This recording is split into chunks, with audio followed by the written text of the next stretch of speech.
A nossa convidada agora é Gladys Arnes, médica neurologista infantil e da adolescência. Vamos conversar sobre TDAH, transtorno do déficit de atenção e hiperatividade.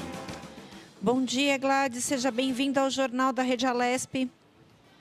Bom dia, obrigada. É um prazer estar com vocês hoje. Legal. Doutora, o transtorno de déficit de atenção e hiperatividade. É importante a gente explicar para o nosso telespectador o que é de forma didática.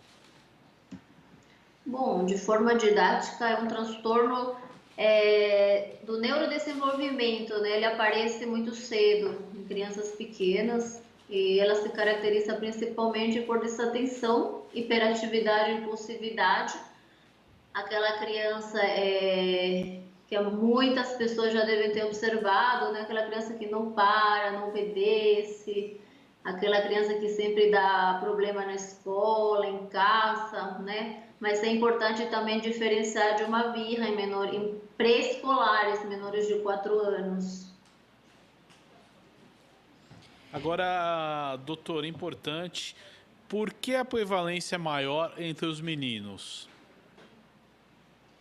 A prevalência, inclusive, eu estava olhando umas pesquisas recentes, né, acaba tendo uma prevalência, se falava que tinha uma prevalência em meninos, tem muitas doenças que têm prevalência em meninos, mas é por causa principalmente do comportamento de uma criança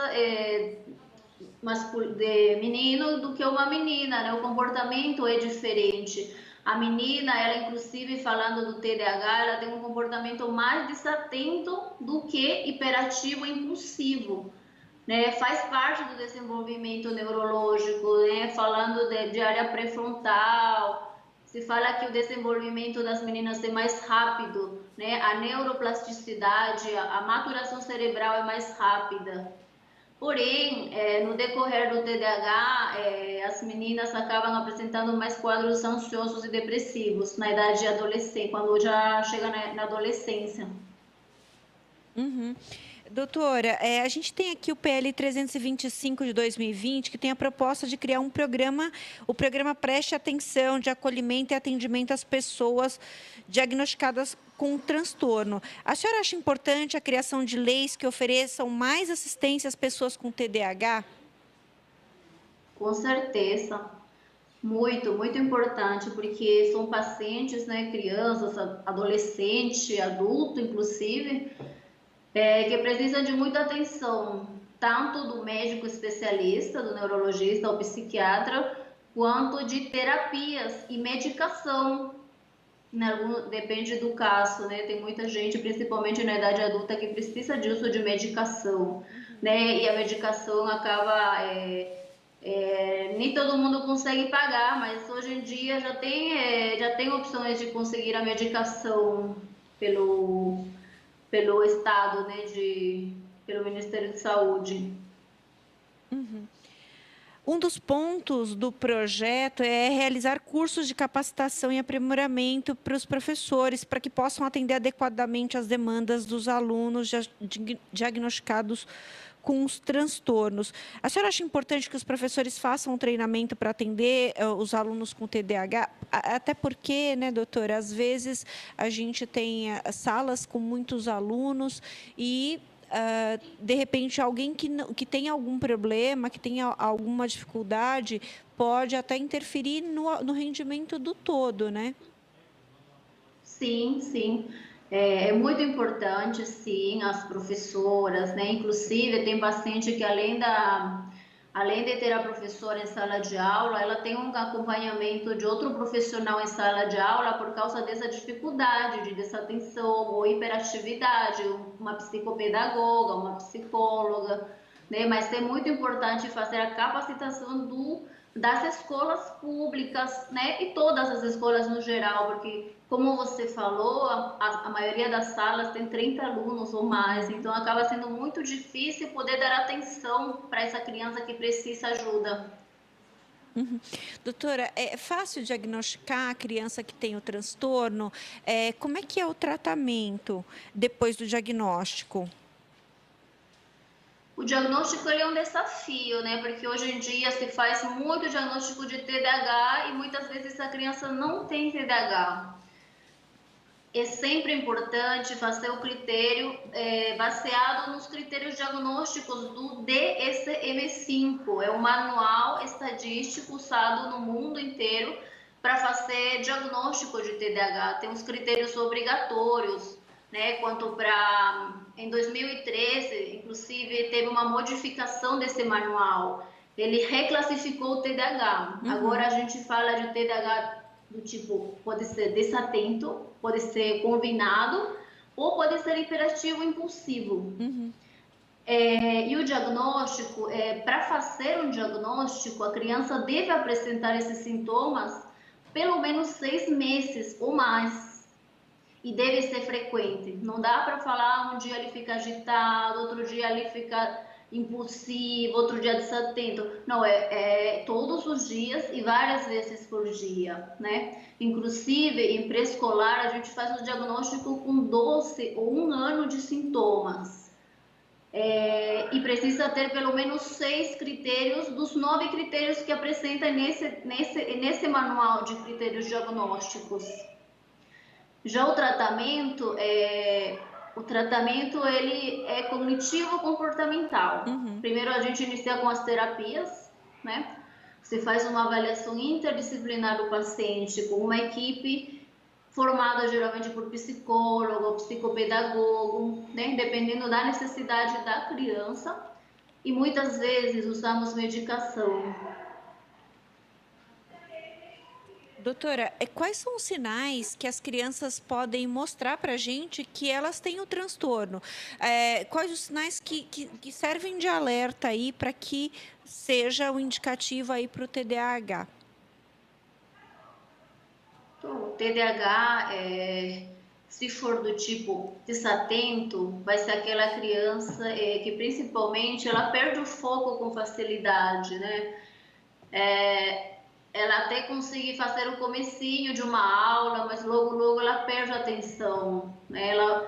Ela pensa em qualquer coisa, ela lembra o que aconteceu lá no mês passado, que ela foi na casa da tia, mas ela acaba perdendo o foco totalmente da aula. Ela está em corpo presente dentro de uma sala de aula, por exemplo. Porém, a cabeça, o pensamento vai muito mais além, né? Ela pensa em outras coisas. E quando ela percebe, a aula terminou e ela não entendeu nada. Agora, a criança hiperativa, impulsiva, é aquela criança que chama mais atenção, né? Na verdade, os pais procuram mais ajuda por causa de hiperatividade, porque é aquela criança que vai chamar atenção, tanto na escola quanto em outro ambiente. Na escola, ela levanta da cadeira, vai lá, conversa com uma criança, conversa com outra, atrapalha a aula, sai da sala de aula, tenta sempre fazer a vontade dela. O tipo combinado já tendria mais, uma combinação de tanto do desatento quanto do hiperativo impulsivo. Então são crianças que geralmente perdem material escolar, falando de criança escolar, em idade escolar. Agora, na idade da adolescência, já vai tendo uma modificação. Na verdade, o TDAH ele vai se modificando no decorrer da vida, né? Ela pode começar na idade escolar sendo uma criança hiperativa, impulsiva, e chegando na idade adulta, ela mudar e ser mais do tipo desatenta, porque o comportamento vai mudando, né? Vai se modificando no decorrer da idade adulta, já muda mais ainda. São outras as dificuldades, né? Principalmente de interação social, problemas de emprego, que não consegue fazer a função dele dentro de um emprego, acaba sendo mandado embora. Agora, doutora, a senhora tocou um ponto importante, né? É mais difícil você diagnosticar o TDAH no adulto. Eu diria que há alguns anos atrás o tratamento não fosse tão avançado. Muitas pessoas podem ter o transtorno e nem perceber? Pode sim. Às vezes a pessoa passou a vida toda com essa dificuldade, né? Falaram, era uma criança bem, sempre deu problema na escola, teve essa dificuldade escolar por causa de ser desatento, inclusive não era nem hiperativo, porque quando a criança é do tipo desatento, ela não chama atenção, né? Então, às vezes ela até consegue, com muita ajuda, fazer lição, e aí vai, a vida vai passando, chega na idade da adolescência, continua com o mesmo problema. Se ela não procura ajuda, vai chegar na idade adulta com esse mesmo problema e ela vai começar a perceber no dia a dia dela, né?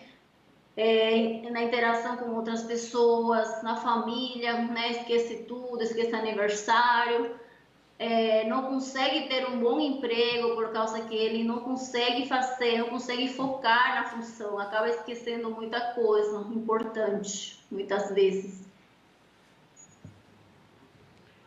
Mas o diagnóstico na criança sempre vai ser um desafio, e no adulto ele inclusive acaba, né, falando o que está acontecendo. Agora com a criança a gente precisa investigar pela anamnese, conversar com os pais, inclusive fazer algumas triagens através de testes, que seria o SNAP que a gente usa mais. É um questionário que se faz para os pais e se faz na escola. Doutora, a senhora falou sobre que no adulto, por exemplo, às vezes tem dificuldade de arrumar um emprego, de se manter no emprego. Quais são as outras consequências do adulto que tem TDAH e não foi tratado na sua vida, né? O que pode acarretar na vida dessa pessoa? Relacionamentos que não duram muito, acaba tentando formar uma família e não consegue, né? Por causa que ele é uma pessoa muito na dele, inclusive às vezes acaba entrando em quadro depressivo, porque a autoestima é muito baixa, ele não é muito aceito nos grupos sociais por causa desse comportamento, mas autoestima baixa, esquecimento. Então o relacionamento, inclusive para formar família, ele tem muita dificuldade, acaba trocando muito, os relacionamentos não duram muito tempo, termina com uma pessoa, começa com outra. E principalmente na idade adulta começa a aparecer outros quadros, né, de ansiedade, depressivo, que são as comorbidades mais de adulto, da idade do adolescente e do adulto, que acaba complicando esse quadro. Ela se sente uma pessoa não aceita pela sociedade, por causa que ela não consegue, ela tenta, presta uma prova para a faculdade, não consegue, porque ela esquece, ela estuda, ela se esforça, inclusive são pessoas que muitas vezes podem ser muito esforçadas, porém, na hora do momento lá da prova, ela esquece tudo que ela estudou, então ela realmente, se não fizer um acompanhamento e não fizer um tratamento, tem muito prejuízo na vida desse adulto, né, em todos os aspectos da vida dele, quanto pessoal, social, emprego. Agora, doutora, é interessante, né? A gente falou aí de transtorno TDAH em adultos, né? Sempre é hora de procurar tratamento ou o tratamento tem que ser precoce? Como é que funciona isso? Só complementando, Guga, doutor, esse tratamento ele é medicamentoso ou não necessariamente? É terapêutico ou medicamentoso? Na criança, num primeiro momento, é cognitivo-comportamental, através de terapias. Quando a gente tenta tudo com as terapias, e a criança continua tendo principalmente muito prejuízo na vida acadêmica, principalmente na escola, ela não consegue aprender, sempre tem um atraso no aprendizado, não consegue nas provas, esquece tudo, perde mochila, perde caneta, ou tem muito conflito com as outras crianças, é rejeitada por ser impulsivo, querer brigar com os outros. É importante a medicação. Agora, no adulto, é fundamental o tratamento medicamentoso para poder melhorar a qualidade de vida desse adulto. Importante. Doutora, eu gostaria, né, que a senhora deixasse uma mensagem para o nosso telespectador, né, que tem esse problema e às vezes não sabe como procurar ajuda, como é feito efetivamente essa ajuda, como é que é importante a pessoa proceder? Meu conselho, sempre procura ajuda, mesmo que você tenha uma dúvida, fique pensando, ai, eu acho que meu filho não tem nada, ele é só mesmo agitado por causa da idade. Mas quando você vê que essa agitação começa a ter impacto na vida da criança, começa a ter prejuízo, é bom conseguir procurar uma opinião de alguém com um médico um especializado nessa área, Uhum. tá? E principalmente na idade adulta, né? Se você tem muita dificuldade no trabalho, no relacionamento, na parte acadêmica, não consegue fazer um mestrado, não consegue fazer uma pós, uma faculdade, é importante se procurar ajuda. Pelo menos para você tirar dúvidas, às vezes você não tem TDAH. Uhum. Tá Sim. certo. Doutor, eu quero agradecer a sua participação no Jornal da Rede Alesp desta quarta-feira. Muito obrigada, eu que agradeço. Certo, falamos aí de TDAH, déficit de atenção e hiperatividade no Jornal da Rede Alesp de hoje. Melissa, vamos de mais notícias?